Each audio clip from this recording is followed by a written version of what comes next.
ไม่ได้กินอาจจะกระเมายาได้หรือว่าอยู่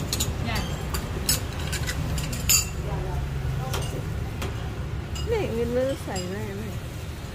กันนั่งด้านละกินเนี่ย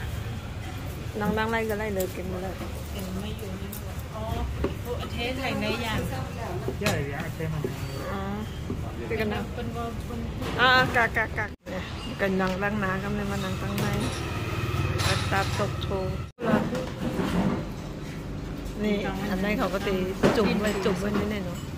แล้วก็เขาก็เลิกกินอันนี้จะเป็นหนังหมูอันนี้หมู3 ชั้นชิ้นเย้งลงไปมากแล้วเนี่ยเนื้อ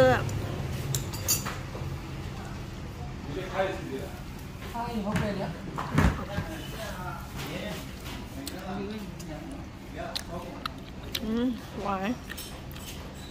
เดี๋ยวมีไซส์มีกุนเมี่ยวเนาะคงน้อยหมูมะเพ็ดเนี่ยมะเพ็ดเยี่ยมเลยอ้วนหวานกินน้ำพักมีเผ็ด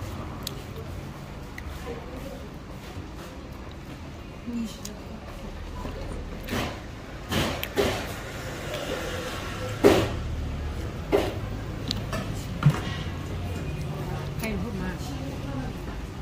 มีอีกวะมันตึกกันนะเขาคุยยัง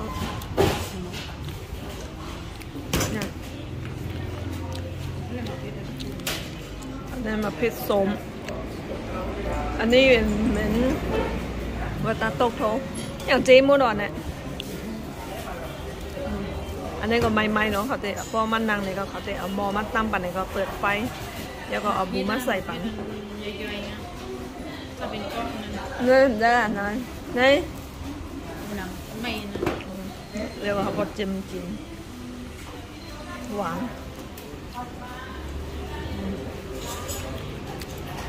เดี๋ยวมีใส่ยังไงเนาะมีเจนอ่ะ